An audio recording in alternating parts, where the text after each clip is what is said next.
은혜로운 찬양 감사합니다.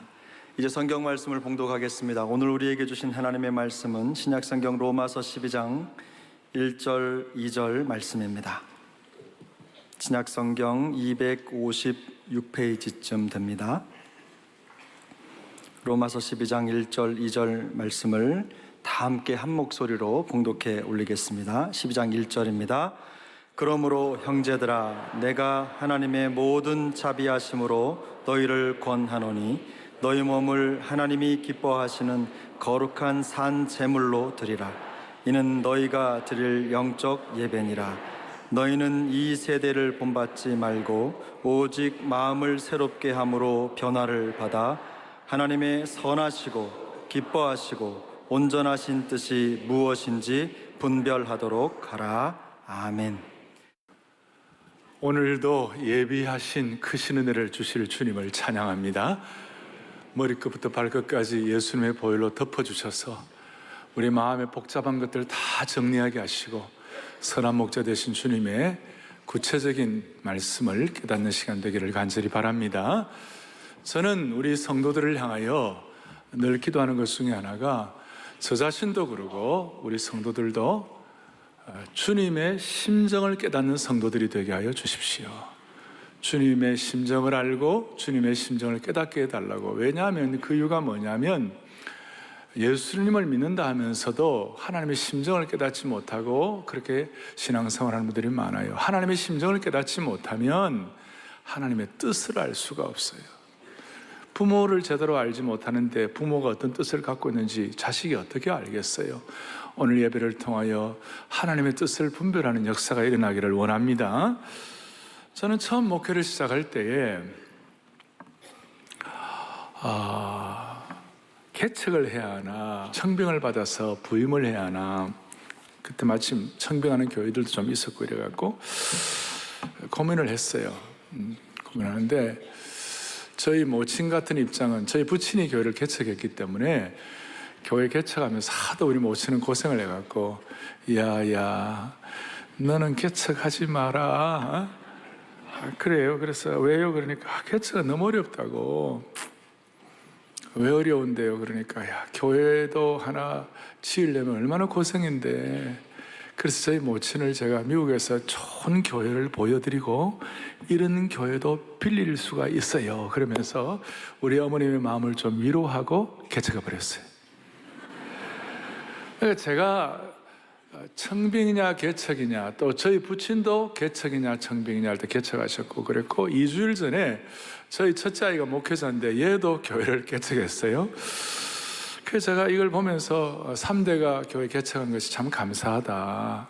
그리고 제가 이것이 다 하나님의 뜻이다 아니다 이렇게 말을 함부로 할 수는 없지만 지나간 시절을 보면 그래도 하나님의 선하신 인도가 있었구나. 할렐루야. 그래 감사를 드렸어요. 그랬는데 저 오늘 여러분들과 함께 이 하나님의 뜻 어떻게 분별하나. 사실은 신앙생활 오래 한 분들은 이 내용 많이 알고 있는데 오늘 보통 일반적으로 얘기하는 것 말고 정말 진짜 하나님의 뜻을 분별할 수 있는 능력과 안목 주시기를 바라고 오늘 계속 처음부터 끝까지 기도하는 마음으로 듣게 하셔서 오늘 모든 성도들은 이 말씀 마치고 났을 때는 하나님의 뜻 분별하는 하나님의 신실한 종 되기를 바랍니다. 오늘 이 하나님의 뜻 분별하고 사는 거 쉽지가 않아요. 왜냐하면 이 시대가 혼돈한 시대예요. 혼미의 시대예요. 저마다 자신이 진리이며 자신의 생각을 추정하는 시대가 되었어요. 한마디로 미혹의 시대요, 유혹의 시대라고 말할 수 있어요. 영적으로 한 치 앞을 내다볼 수 없는 어둠의 시대라고도 말할 수 있어요. 심지어 사탄은 광명의 천사라고 가정해가지고 그 엉터리를 하나님의 뜻인 양 가정해서 우리를 유혹하는 경우도 있어요. 사마귀 알죠? 사탄, 마귀, 귀신. 이 사마귀가 언제나 하나님의 자녀들이 믿음을 떠나도록 인생의 곳곳마다 참기름을 쳐가지고 인생의 곳곳, 인생의 골목, 길마다 참기름을 쳐가지고 우리가 짜자자작 미끄러져서 폭망하도록, 폭삭망하도록 또 인생길을 쥐레밭을 만들어가지고 삶을 파괴시키는 그런 사탄의 역사가 있는 것이에요. 그래서 우리는 오늘 주님의 뜻을 안다는 것이 얼마나 중요한지 모릅니다. 그렇지만 이렇게 혼미하고 혼돈하고 사마귀가 판을 치는 세상이지만 하나님의 뜻을 찾는 것이 꼭 숨바꼭질하는 것 같이 미로 찾기 하는 것처럼 퍼즐 게임하는 것 같은 것은 또 아니라는 것이에요. 하나님께서 하나님의 뜻을 큰 돌 밑에 숨겨 놓으시고 인간이 힘들게 보물찾기 하듯이 해가지고 우리를 피곤하게 만들고 불안하게 하는 것이 또 하나님의 뜻은 아닌 줄 믿습니다.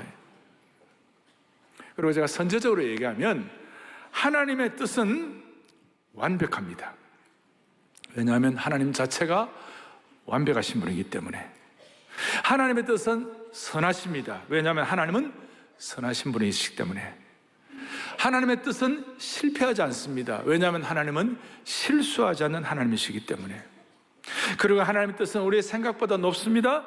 왜냐하면 하나님의 생각은 인간보다 높으시기 때문에. 그리고 하나님의 뜻의 시간은 정치합니다. 정확하고 치밀하고 완벽합니다. 왜냐하면 하나님은 역사의 주관자이시기 때문에. 아멘. 이런 이제 제가 선언적인 것을 미리 말씀드리고 오늘 이제 이 본문을 가지고 또박또박 좀 실제적으로 내용들을 정리를 하도록 하겠습니다. 먼저 1절에 보니까 이런 내용이 나와 있어요. 형제들아, 형제들아. 이 내용을 받는 수신자는 구체적으로 로마 교회 성도들이었어요.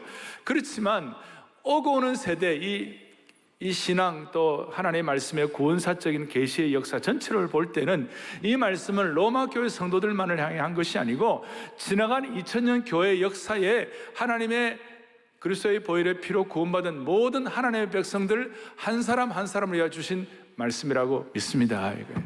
형제들아 그랬을 때 또 이 형제들은 오늘 21세기 이 순간 우리들의 각자에게 주신 말씀이라고 믿으시기를 바라는 것이. 그 다음 두 번째로는 그러므로라는 접속사가 있어요. 그러므로 형제들아 그랬는데 그러므로, 이 그러므로라는 말은 앞에 로마서 1장부터 11장까지 전체의 말씀을 토대로 해가지고 종합해서 그러므로라는 말씀을 하고 있는 것이에요. 로마서 1장부터 11장까지는 인간이 왜 죄인인가, 죄에 대해서 그리스도의 피의 효력이 무엇인가, 성령의 역사가 무엇인가, 그리고 쭉 내용들, 교리적인 것들을 다 통칭하고 난 그것들을 몽땅 다 모아가지고 배경을 가지고 오늘 그러므로라는 말 접속사안에 들어있는데 이 모든 것들을 종합한 것이 12장 1절 바로 앞에 있는 11장 36절에 있는 내용이 전체적인 종합이라고 말할 수 있어요. 또박또박 같이 한번 보겠습니다. 이는 만물이 주에게서 나오고 주로 말미암고 주에게로 돌아갑니다. 그에게 영광이 세세에 있을지어다. 아멘, 아멘.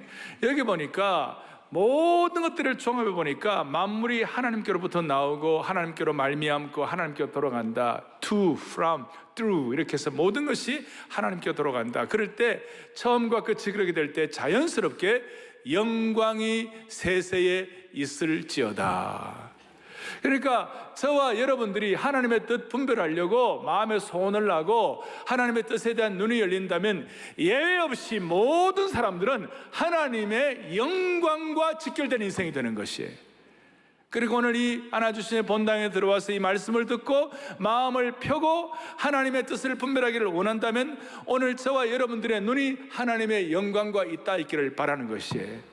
그리고 하나님의 영광과 있다 있는 것이 크게 보면 하나님의 뜻인데 그 하나님의 뜻을 어떤 식으로 하나님의 영광과 연결될 것인가, 그것이 바로 1절 뒷부분에 이렇게 나오죠. 그러므로 형제들아 내가 하나님의 모든 자비하심으로 너희를 구원하노니 너희 몸을 하나님이 기뻐하시는 거룩한 산 뭐예요? 제물로 드리라. 이는 너희가 드릴 뭐예요? 영적 예배니라. 그러니까 로마서 11장 마지막 부분과 12장 1절 이 두 분이 연결되는 것인데 그러므로라는 접속사와 연결되는 것인데 이것이 저와 여러분의 하나님의 뜻 분별하는 시작이요 토대라는 것이에요. 무슨 말인가 하면 여러분과 제가 하나님의 영광을 위해 살아가는데 그 하나님의 영광을 위해 살아가는 핵심이 뭐냐? 우리의 삶을 산 제물로 드리는 것이에요. 그리고 좀 더 깊이 들어가면 이것이 우리에게 영적 제사가 되고 영적 예배가 되는 것이에요. 이렇게 말할 수 있어요. 여러분과 제가 하나님의 뜻을 분별하기 위하여 제일 먼저 해야 할 일은 뭐냐면 하나님의 뜻은 우리가 하나님 앞에 영적으로 예배를 드리는 것이다. 좀 더 들어가면 하나님의 뜻은 예배하는 삶이 하나님의 뜻인 것이다. 그러니까 하나님은 선하시고 기뻐하시고 온전하신 뜻이 있고, 하나님의 뜻은 실수하지 않으시고, 하나님의 뜻은 완벽하시고, 하나님의 뜻은 선하신데, 그 모든 하나님의 뜻은 하나님의 영광과 직결될 뿐만 아니라 예배하는 삶이 하나님의 뜻인 줄로 믿습니다. 우리의 몸을 산제사로 드린다는 것, 영적 예배로 드린다는 것, 예배한다는 것, 하나님께 영광 돌리는 삶, 이 모든 것이 예배와 직결되어 있다. 그래서 오늘 이 자리에 여러분들 나와서 예배 드리시잖아요. 좋은 의미에서 오늘 이 자리에 나오신 것, 하나님께서 은혜 주시고 건강 주시고 환경 주셔가지고 이 자리에 거룩한 습관을 따라서, 좋은 습관을 따라서 이 자리에 예배하러 나오신 것 자체가 하나님의 뜻이라는 것이에요.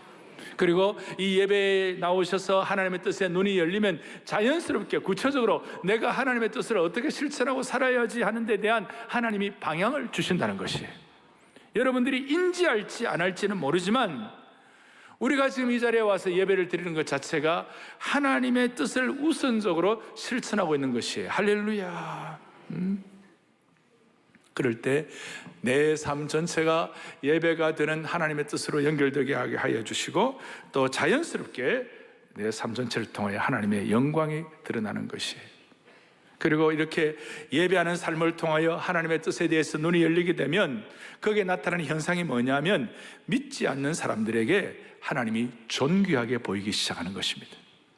다른 말로 하면 예배하는 우리들을 통해 하나님이 영광 받으신다는 거예요. 믿지 않는 사람들이 하나님을 존귀하게 보는 순간 하나님이 영광 받으시는 거예요. 할렐루야. 우리가 지금 이렇게 모여서 예배를 드리는 것 자체가, 우리는 이 세상 사람들이 다 혹해 있는 그 물질과 재물보다도, 돈보다도 하나님을 더 귀한 분으로 여긴다는 것을 사람들에게 보여주는 것이에요. 아멘. 세상 권력보다도 하나님을 더 높이는 것을 사람들이 보게 되는 것이에요. 내 욕망을 좇는 것보다도 하나님을 더 귀하게 여기는 것을 사람들이 보게 되는 것이에요. 그럴 때 하나님께 영광을 올려드리는 것입니다. 여러분, 제가 다윗을 자주 얘기합니다만, 다윗은 대단한 사람이었고, 다윗은 정복자였고, 다윗은 지혜자였고, 다윗은 시인이었고, 다윗은 대단했지만, 다윗의 정체성을 한마디로 얘기하면 다윗은 하나님 앞에서 예배자였어요. 그가 그 예배자로서의 삶을 살아가니까 다윗 왕국의 가장 핵심 인물로 하나님의 뜻을 실천하는 자가 된 줄로 확신하는 것이에요. 따라서 여러분, 하나님께 영광 돌리는 것, 궁극적으로 예배하는 삶이 하나님의 뜻인 줄로 믿습니다. 복잡하게 생각하지 말고 주일 공적 예배, 생활 예배, 가정 예배, 여러분들의 직업과 삶, 내게 주신 은사를 따라서 드리는 모든 예배, 이런 일상 예배를 통하여 하나님께 영광 돌리는 게 하나님의 뜻이에요. 이 예배를 통하여 하나님의 뜻을 실천하기 위하여 우리가 지금 당장 직업을 바꿀 필요도 없어요. 우리가 이걸 위해서 더 많은 물질을 가질 필요도 없어요. 우리에게 더 능력이 필요한 것도 아니에요. 예배하는 것이 하나님의 뜻이라는 생각만 가져도 많은 것들이 적용되는 것이에요. 이렇게 말씀할 수 있어요. 우리 가운데 지금 내 삶이 혼란하다, 내 삶이 무질서하다, 내 삶에 뭔가 지금 해결되지 않는 복잡한 문제들이 많이 있다, 이런 것들을 여러분들이 느끼고 계시다면 다시 한번 공적 예배, 생활 예배로 돌아오시면 여러분들의 질서가 회복되고, 영적 질서가 회복되고, 삶의 질서가 회복되어 하나님의 뜻이 무엇인지 분별할 수 있도록 은혜를 주실 것입니다. 저는 그 미시간에서 제가 공부를 할 때에 미스터 발브라고 미국 분이신데, 그 집에서 제가 좀 한 6개월 정도 살 수 있는 기회가 있었어요. 방 하나를 내주고, 근데 식사할 때마다 이분은 식사가 예배예요. 식사 시작하기 전에 그냥 기도만 하는 것이 아니라 성경 한 곳 읽고 기도하는 거예요. 배고픈데. 그리고 밥 다 먹고 나면, 나하고 둘만 있어도 밥 다 먹고 나면 이분은 그냥 됐어, 끝이 이게 아니고 다시 총 한번 땡치고 성경 읽고 그 다음에 식사 마지막 감사기도까지 딱 하고 끝나는 것이에요. 시작하기 전에도 말씀, 기도, 식사 마치고 난 다음에도 말씀, 기도. 여러분, 그게 예배 아닙니까? 지금 돌아가셨지만 제가 그런 분을 제 여기 예배당에 와가지고 같이 우리 예배 드릴 수 있다면 얼마나 좋을까, 그런 생각도 해보았어요. 사랑하는 여러분, 우리의 삶이 예배입니다. 공적 예배의 성공을 통해 생활 예배가 승리되어야 합니다. 여러분 이것만 정리돼도 많은 하나님의 뜻들이 해결될 수가 있어요. 예. 자, 첫 번째는 예배가 하나님의 뜻이다. 되겠습니까? 두 번째, 2절에 보니까 우리의 삶 전체가 어떻게 예배가 될 수 있는지 답을 주는 것이에요. 그것이 뭐냐면 2절에 보니까 이렇게 나와 있어요. 너희는 이 세대를 본받지 말고 그 다음에 오직 마음을 새롭게 함으로 뭘 받아요? 변화를 받아. 하나님의 온전하신 뜻이 무엇인지 분별하도록 하라. 여기에 키는 뭐냐면 모든 성도들, 구원받은 하나님의 백성들에게는 마음을 새롭게 하면 하나님의 뜻을 분별할 수 있는 것이에요. 조금 더 깊이 들어가면 매일 더 마음이 새로워지는 것이 하나님의 뜻이에요. 어떤 뜻인가? 이런 뜻이에요. 우리는 고린도후서 5장에 예수 믿고 구원받은 하나님의 백성들은 새로운 피조물이 되었다고 선포된 줄 확신합니다. 우리 모두가 예수 믿고 구원받을 때는 새로운 피조물이 되었어요. 그럼 새로운 피조물이면 그걸로 끝나면 좋은데 하나님 뭐라고 말씀하셨냐? 새로운 피조물로 끝나지 말고 날마다 마음을 더 새롭게 하라. 그것이 새로워진 마음을 또 새롭게 하라. 마음을 새롭게 함으로 새로워지라. 바울의 독특한 언어 습관이고, 새로워졌는데 또 어떻게 새로워지냐? 어떻게 약간 모순 같지만 여기에 하나님의 깊은 뜻이 담겨 있는 것이에요. 새로워졌지만 더 새로워지라는 것이. 사랑하는 교우들이여, 우리 온 성도들은 새로운 피조물로서 새로워졌지만 또 오늘도 새로워졌지만 매일매일이 더 새로워진 은혜가 있기를 바랍니다. 이것이 하나님의 강력한 뜻인 것입니다. 어떻게 새로워지는가? 에베소서 1장 18절에 보니까 너희의 마음의 눈을 밝히사.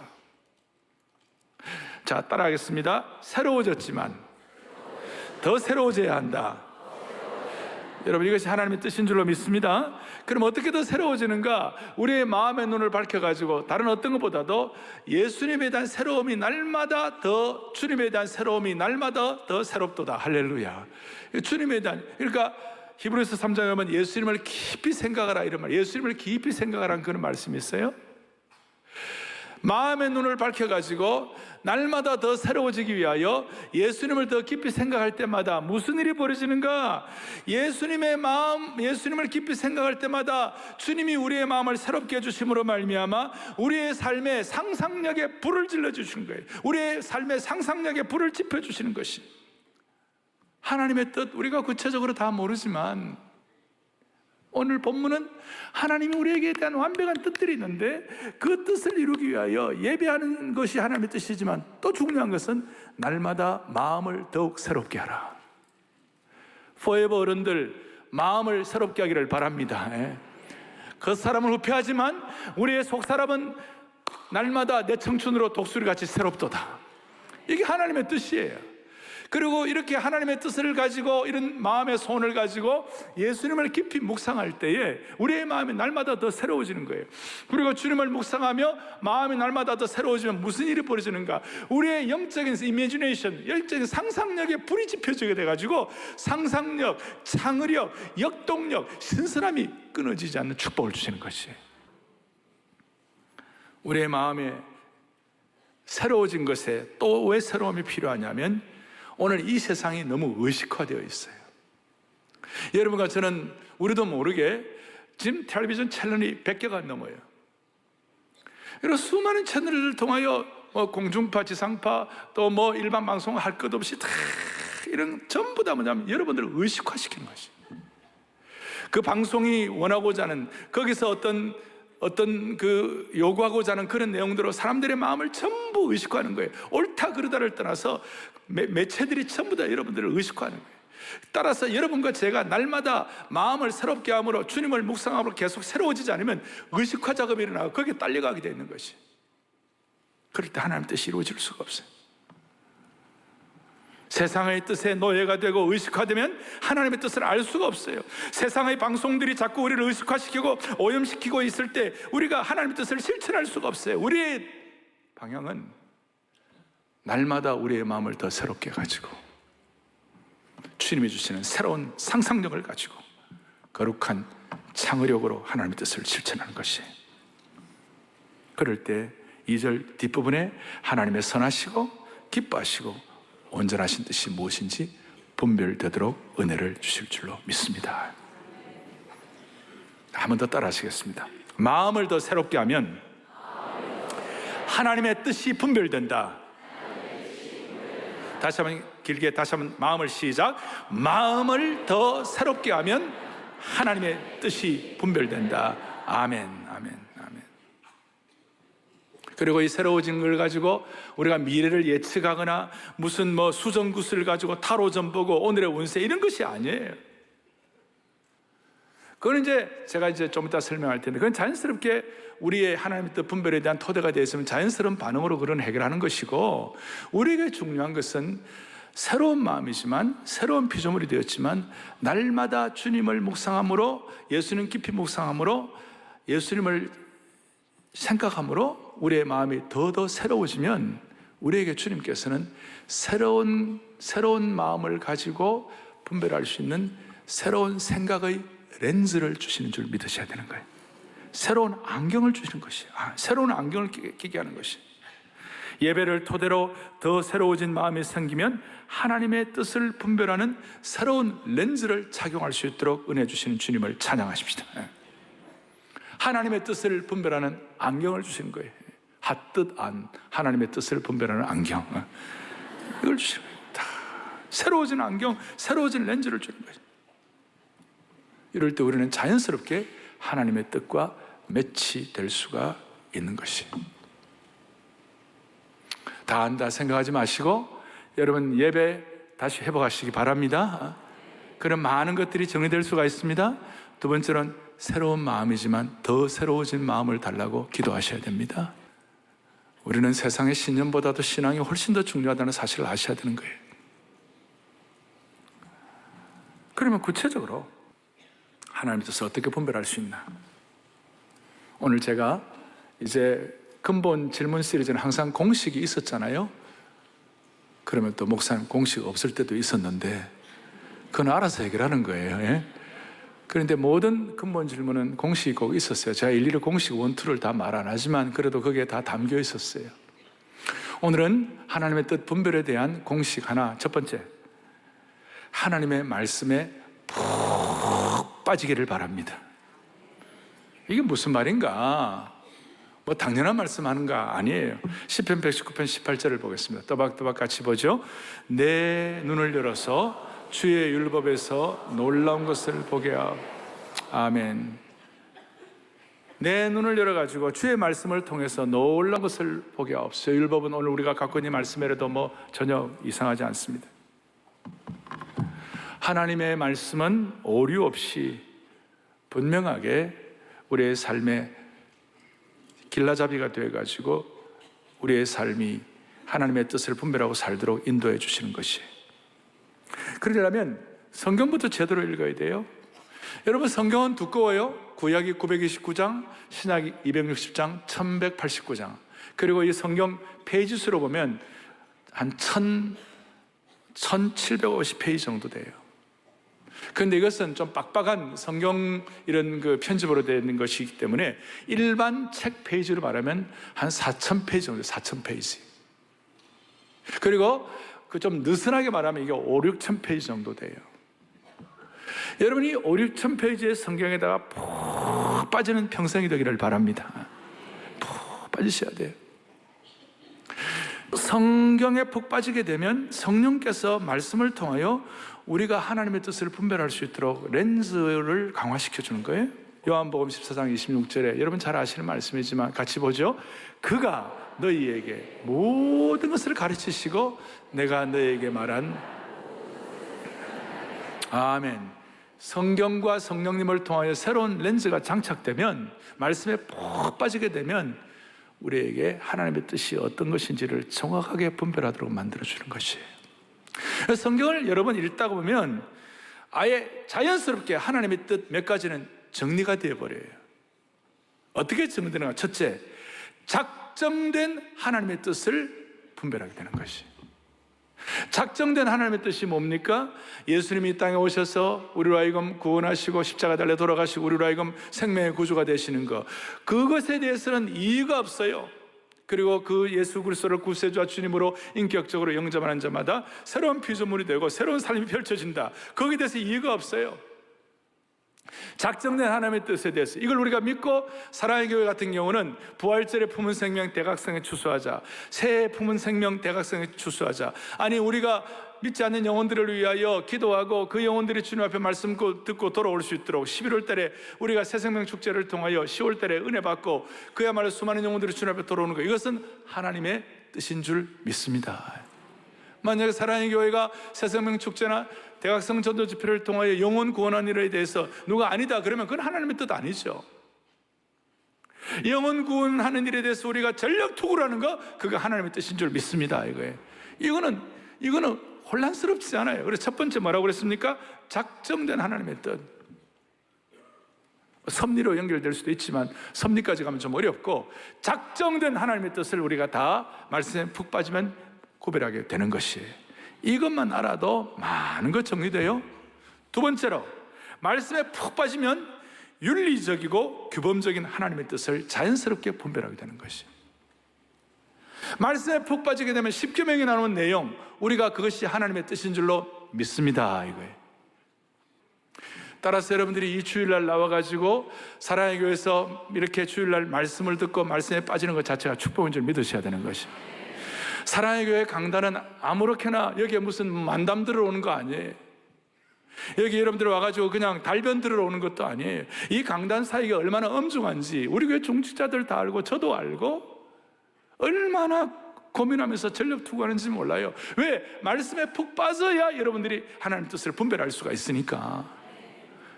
우리가 하나님 앞에서 이미 작정된 하나님의 모든 하나님의 뜻은 분별할 수가 있고, 십계명을 비롯한 윤리적 규범을 통하여 하나님의 뜻을 분별할 수가 있고, 그 다음 말씀에 푹 빠지게 되면 자연스럽게 내가 말씀 앞에서 내가 하나님이 아니고 말씀의 청직인 것을 깨달아지는 거예요. 그리고 여러분들과 저는 내가 내 삶의 주인이 아니고 내가 하나님이 아니고 내가 청직임을 깨닫게 하시는 주님을 찬양하는 것이에요. 무슨 말이냐? 내가 하나님이 되면 모든 걸 내가 다 처리해야 되잖아요. 근데 우리가 엄격하게 말하면 우리는 하나님의 주인이지, 우리는 하나님 머슴이에요. 머슴이 뭘 다 하겠다고 막 설치고 그러면요, 주인이 웃는 거예요. 내가 내린 결정에 의해서 모든 것이 달려있고, 내가 내 주변 사람에 대해서 내가 모든 걸 다 책임져야 되고, 내가 모든 것들, 내 짐들을 다 지고 가야 되고, 이 모든 것들을 내 힘으로 다 해결하려고 할 때 얼마나 삶이 우울하겠어요? 철로역정이라는 그 유명한 우리 책 있잖아요. 거기 보면 장망성이 나오고 크리스찬이 나오는, 장망성이 뭔지 압니까? 장차 망할 성. 그게 장망성이에요.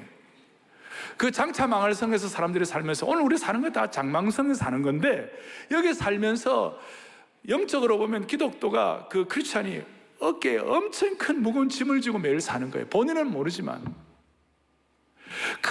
큰 짐을 지고 사는, 쉽게 말하면 자기의 인생에 자기가 주인이에요. 그러니까 그 인생의 모든 짐을 자기가 지고 살면서 모든 걸 해결하려고 하니까 그거 얼마나 답답한지, 얼마나 힘든지 우울증 걸리는 거예요. 그런데 하나님이 하나님 되시고 내가 더 이상 하나님 역할을 안 하고 내가 말씀에 푹 빠져가지고 말씀의 청지기로서 내가 내 주위를 통제하지 않아도 내가 청지김을 깨달으면 그때부터 우리는 단잠을 잘 수가 있는 것이에요. 코리 텐 붐이라고 주는 나의 피난처란 책을 쓴 분이 있어요. 그러면 나치 치하에서 앞으로 유대인으로 목숨이 이제 잡혀가지고 왔다 갔다를 그런 어려운 상황이었어요. 그러니까 날마다 걱정이 돼갖고 막 잠이 안 오는 거예요. 기도를 하지만 도움이 되지 않았어요. 잠을 못 이루는 이 코리텐 분 보고 하나님께서 기도하는 가운데 하나님께서 이렇게 깨닫게 하셨어요. 코리, 이제 너는 가서 자거라. 대신 내가 계속 깨어 있으마. 몇 번 못 알아들어서 다시 천천히 할게요. 코리, 너는 가서 자거라. 대신 내가 계속 깨어 있으마.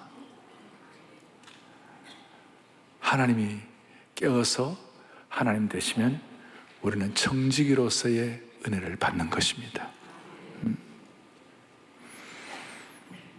여러분, 우리는 청지기예요. 다 몰라요. 주인 뜻 다 몰라요. 다 몰라도 말씀에 빠진 청지기가 되면, 말씀에 푹 빠진 청지기가 되면 나머지는 하나님 뜻이 이루어지는 것이에요. 예를 들어 여러분, 아브라함이 그가 갈대아 우르를 떠나 하나님이 지시할 곳으로 가는 것이 하나님 뜻이었는데, 아브라함이 자기가 가야 할 곳에 대한 완벽한 지도와 GPS, 내비게이션 갖고 있지 않았어요. 그냥 청지기니까 말씀의 은혜를 받고 그냥 간 거예요. 모세가 이스라엘 백성들 출애굽할 때 모든 과정들 모세가 몰랐어요. 다 몰랐어요. 그러나 하나님 뜻이라고 알고 그냥 믿고 그냥 간 거예요. 이런 일들이 한두 가지입니까? 여호수아가 여리고성을 무너뜨렸을 때 여리고성이 함성을 지르면 무너질 것이다, 그렇게 알고 하나님의 뜻을 실천하고자 한 것이 아니에요. 그냥 하나님의 뜻인 줄 알고 말씀에 푹 빠져가 이 율법책을 입에서 주야로 묵상하고 빠져가지고 그냥 하나님의 뜻인 줄 알고 가다가 보니까 여리고성이 무너지게 된 것이에요. 미디안의 13만 5천 명의 대군을 기도원이 무슨 능력으로 다 해결할 수 있습니까? 다 몰랐어요. 그러나 횃불과 항아리, 나팔을 가지고 그냥 다 몰라도 나가게 된 거예요. 그럴 때 하나님의 뜻이 이루어진 것이에요. 여러분, 우리가 신앙생활하면서 모든 거 어떻게 다 알 수 있습니까? 앞으로 공동체가 어떻게 될 것이다, 이 민족이 어떻게 될 것이다, 우리 다 몰라요. 그렇지만 한 가지 아는 거 있어요. 말씀에 푹 빠져서 말씀에 청지기가 되어가고 내가 주인이 아니고 주님이 주이신 것을 고백하고 말씀에 푹 빠져가지고 그거 실천하면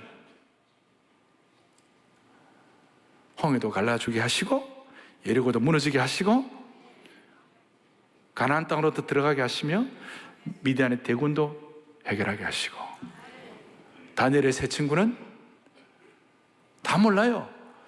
풀물 속에 들어갔어요.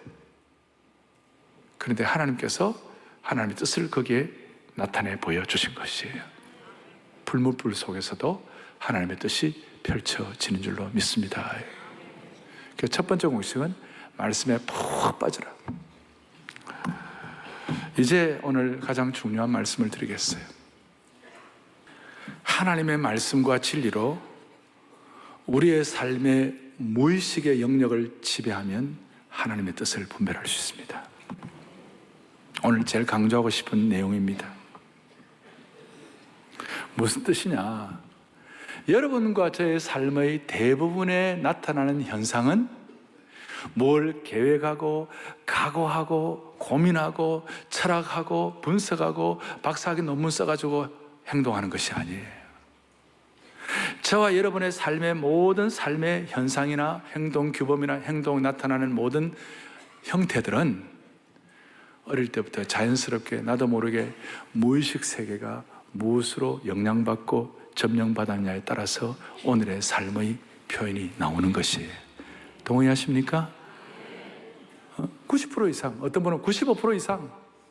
마치 빙산이 10분의 1만 나와 있고 빙산의 10분의 9는 바다 밑에 잠겨 있는 것 같이 그 10분의 9에 잠겨 있는 그것이 우리의 삶의 형태다.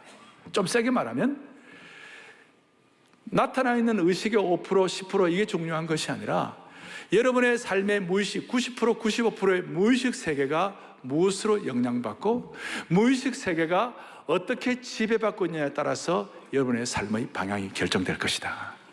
조금 더 깊이 들어가면 우리의 삶의 무의식 세계가 말씀으로 어떻게 지배받고 있냐에 따라서 하나님의 뜻이 분별된다, 이것이.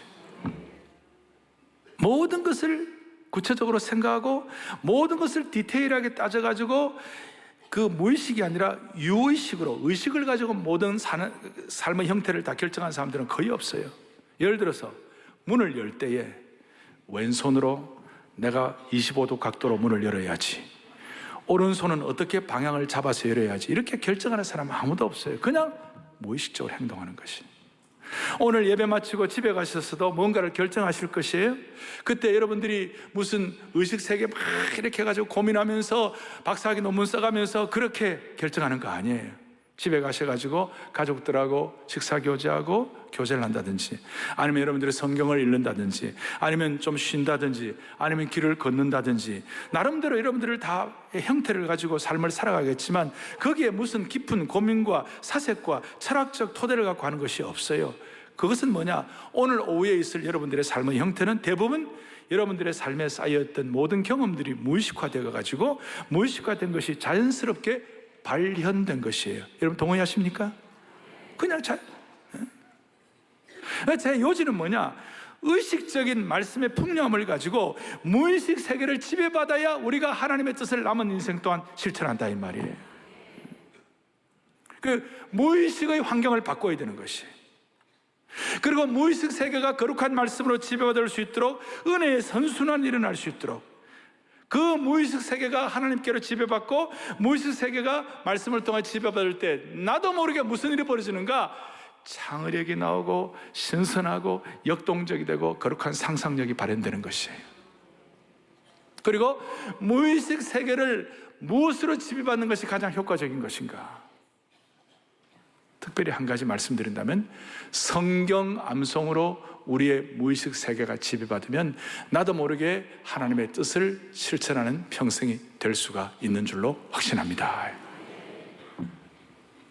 성경 암송 놀라운 거예요. 저는 제 생애 지금까지 볼 때에 뭐 부족하게 짝이 없었지만 젊었을 때 외워놓았던 그 암송들, 어릴 때 외웠던 그 암송들이 저에게 보이지 않는 무의식 세계를 장악하고 계시는 거예요. 그리고 잠잘 때도 이 말씀의 세계가, 말씀의 능력이 여러분들의 무의식 세계를 장악하면 잠을 자는데도 하나님이 무의식 세계를 말씀으로 치유해 주시는 것이에요. 놀라운 말씀은 여러분 몸이 아프고 또 머리에 뭔가 오염이 되고 뭔가 암적인 것들이 있을 때 그걸 수술을 해가지고 끄집어내잖아요. 수술을 하려면 마취를 해야 되는 거예요. 그냥 의식 세계 없이 놔두고 거기서 수술을 해가지고 사람을 치유하고 낫게 하는 거 아니에요? 그런데 우리는 이런 어떤 물리적인 수술을 하기 전에 하나님의 말씀의 수술을 우리의 무의식 세계에다가 갖다 놓고 날마다 매일 저녁마다 암송한 것이 내 말씀을, 머리를 갖다가 이렇게 수술하게 되면요, 무슨 일이 어떻게 벌어지겠어요? 히브리서 4장 12절을 보겠어요. 이건 주님의 말씀이에요. 또박또박 같이 봅니다. 하나님의 말씀은 활력이 있어 좌우의 날선 어떤 것보다도 예리하여 혼과 영과 및 관절과 골수를 쪼개기까지 하며 또 마음의 생각과 뜻을 판단하는. 할렐루야. 우리의 무의식 세계가 말씀에 푹 빠져 있을 때에 이 말씀이 나도 모르게 특별히 암송을 할 때에, 잠잘 때에 우리의 오염되고 골치 아픈 이 머리의 모든 것들 찍어내야 되고 핀셋으로 뽑아내야 할 모든 것들 마치 마취해가지고 뽑아내는 것처럼 잠잘 때 무의식 세계에 이 말씀의 암송의 능력이 계속 역사함으로 말미암아 혼과 영과 관절과 골수를 수술해 주는 것이, 그럴 때 내 생각과 뜻이 주님의 생각과 뜻으로 같이 이어지는 것이. 여러분 오늘 이 내용을 여러분의 주님이 주신 말씀으로 받아들이시기 바랍니다. 그리고 수많은 선택의 순간이 다가왔을 때 여러분이 하나님이 아니라 내가 청지기임을 믿고 이 문제를 주님께 맡기고 숨 한 번 크게 쉬고 눈 감고 결단해 버리세요. 또 몇 분 못 알아들어 다시 얘기할게요. 이런 걸 믿고 선택의 중요한 순간이 왔을 때 내가 하나님 청지기임을 믿고 꼭 명심하시고 하나님께 맡기고 숨 한 번 크게 쉬고 하고 눈 감고 결단해 버리세요. 그럼 하나님이 일하실 것입니다. 또 하나 중요한 거, 내가 하나님의 뜻대로 살기를 원하는 것을 하나님이 더 원할까요? 내가 더 원할까요? 빨리 얘기하세요. 내가 하나님의 뜻대로 살기를 원할까요? 하나님이 더 원하실까요? 내가 더 원할까요? 인간 부모도 자식 잘 되기를 원하거든. 하물며 완벽한 죄성이 없으신 하나님께서, 사랑 그 자체이신 하나님께서, 우리의 유익만을 구하시는 하나님께서, 하나님은 우리가 하나님의 뜻대로 살기를 원하시는 것이에요. 그 하나님의 뜻을 기억하면서 하나님은 우리가 잘 되기를, 하나님 뜻대로 살기를 원하시는 믿으면서 그걸 믿고 믿음으로 결단하시길 바라요. 세계적으로 제자훈련의 대가였고 우리 교회 와서 설교도 하신 달라스 윌라드라는 분이 계세요. 이분은 돌아가셨어요. 너무나 말씀의 대가이시고 그러신데 달라스 윌라드의 책들이 많아요. 닥터 윌라드가 어느 날 컨퍼런스를 수양회를 하는데 거기에 많은 분들이 은혜를 받았어요. 그중에 교회 중직자 한 분이 은혜를 받아가지고 자기의 삶을 돌아보니까 너무너무 어렵고 자기의 삶을 이대로 하면 안 된다고 생각하고 고통스러워 이런 것들을 다 써가지고 달라스 윌라드에게 손편지를 보냈어요. 그때는 보냈는데 아이고야 이거 이 사람 받아보겠나? 이 바쁜 분이 이거 받아보겠나? 그래갖고 후회를 하면서 내가 이거 안 보내야 되는데 괜히 보냈구나 이렇게 생각하면서 편지통에 들어가 있는 편지를 다시 끄집으려고 했는데 이미 들어가 있어서 못 끄집어냈어요. 그런데 이제 보내놓고 난 다음에 일주일이 지나도 아무 소식이 없고 2주일이 지나도 아무 소식이 없고 자기의 고민과 고통을 다 말했는데 한 달이 지나도 아무 소식이 없어서 아 내가 정말 잘못했구나. 괜히 바쁜 사람 괜히 그냥 힘만 들게 했구나. 내가 멍청하구나. 그렇게 생각했는데 한 달이 지나서 어느 날 달라스 윌라드에게 답장이 왔어요. 딱 2문장이 쓰여져 있었어요. 사랑하는 친구에게 편지 잘 받았어요. 제발 아침 일어나가지고 하나님의 뜻에 신경 쓰고, 2번째, 제발 다른 사람이 당신에 대해서 어떻게 생각하는지 신경 쓰지 말아요. 또 못 알아들어 다시 얘기할까요? 하나님의 뜻에 신경 쓰고 제발 다른 사람들이 당신에 대해서 어떻게 생각하는지 신경 쓰지 말고 걱정하지 말고 살아요. 그랬어요. 우리는 완전히 반대로 하고 살아요. 영적으로 제가 늘 얘기하죠. 하나님께는 독립하고 사람에게는 의존되어 있으면 그 인생은 진짜 힘든 인생. 하나님 뜻 분별 못해요. 그런데 우리는 하나님께 완전히 의존되어 있고 사람에게는 독립하면 하나님의 뜻을 분별하여 살아갈 수가 있을 것입니다. 할렐루야. 가슴에 손을 얹겠습니다. 사랑하는 형제자매 여러분, 인생이란 예상치 못하는 반전이 넘치는 순례의 길이에요. 저와 여러분 앞에 놓인 길을 다 알 수가 없어요. 또 무엇이 있는지 확실히 말할 수 있는 사람도 없어요. 어떤 분들은 완만한 길을 걸을 수도 있고 어떤 분들은 다리가 끊어진 길을, 그 다리를 세워 가지고 걸어야 할 분도 있을지 몰라요. 갑자기 2-3갈래 길이 나타나가지고 어디로 가야 할지 모를 때도 있을지 몰라요. 어떤 경우라도 그때마다 우리는 예배자로서 마음을 더 새롭게 함으로 말씀에 푹 빠져가지고 우리의 무의식 세계가 말씀으로 지배받고 하나님의 뜻을 분별하는 은혜의 주인공들이 되기를 바랍니다. 주님, 오늘 이 말씀이 주님 저희 각자에게 주신 말씀으로 받게 하여 주시옵소서. 성도들 한 분 한 분이 말씀에 푹 빠지게 하여 주셔서 무의식 세계가 말씀으로 지배받음으로 말미암아 모두가 다 개인적으로 교회적으로 시대를 향한 하나님의 뜻의 실천자가 되게 하여 주시옵소서. 이 예배에 드리는 모든 분들 때문에 세상을 변화시키는 하나님 나라의 말씀의 청지기로 세워 주옵소서. 예수 그리스도를 받들어 간절히 기도 올리옵나이다. 아멘. 마지막 찬송은 주님의 뜻을 이루소서, 그리고 그 선한 능력 우리를 감싸시니 주님의 뜻을 이루소서 1절과 마지막 절하고 그 선한 능력 이 찬송하고 오늘 예배를 마무리하겠습니다. 다 일어나셔서 찬송가 주님의 뜻을 이루소서 선한 능력 찬송 예배를 마무리하겠습니다.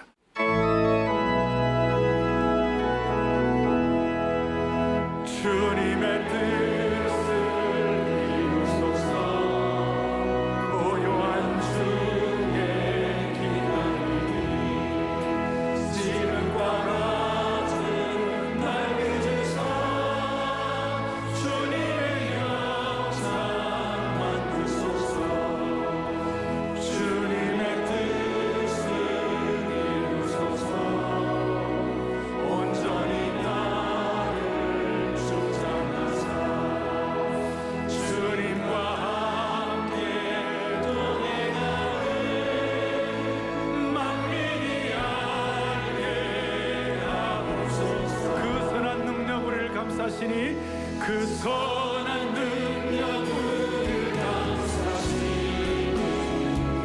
믿음으로 이어가길 기대하네. 주 왕의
작은 불꽃이 주께서 밝히신 작은 불꽃이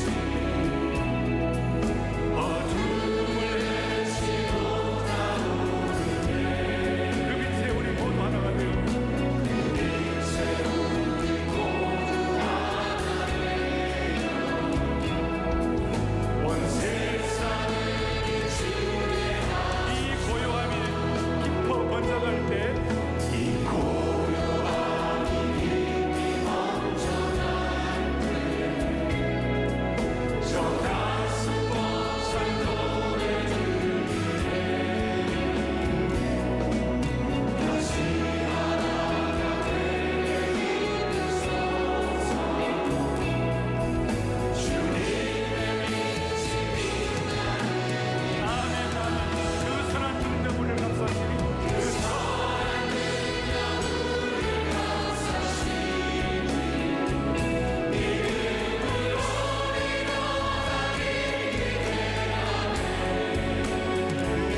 일어나게 주 언제나 우리와 함께 계셔.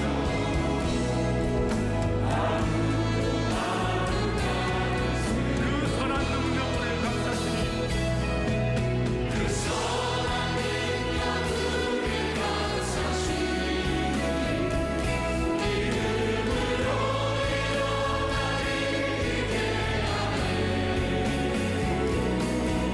주 언제나 우리와 함께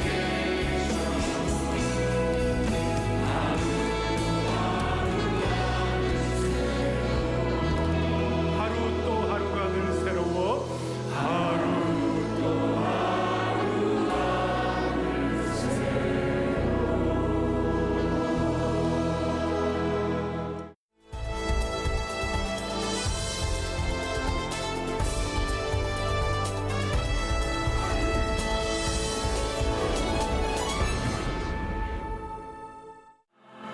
지난 17일 사랑의 교회는 추수감사주일 예배를 드렸습니다. 쉐키나 찬양단과 온 세대 콰이어가 함께 강단에 올라 온 마음과 정성을 다한 찬양으로 성도들의 마음의 문을 열었습니다. 오정현 담임 목사는 젖대 나이에 평온을 주신 주님께 감사라는 제목으로 남들의 평가나 자신의 감정에 충실하기보다는 하나님을 신뢰함으로 참 평온을 누리라는 말씀을 전했습니다. 말씀 후에는 감사 영상을 보며 온 세대에 임한 하나님의 은혜를 되돌아보고 사랑의 교회의 비전을 되새기는 시간을 가졌습니다. 토요비전 새벽 예배에서는 신생아 강단 축복 기도가 진행됐는데요. 부모와 교역자가 신생아의 머리에 손을 얹고 축복 기도를 했습니다. 영가족 가정마다 다음 세대와 함께 범사에 감사하는 감사 주간이 되기를 소망합니다.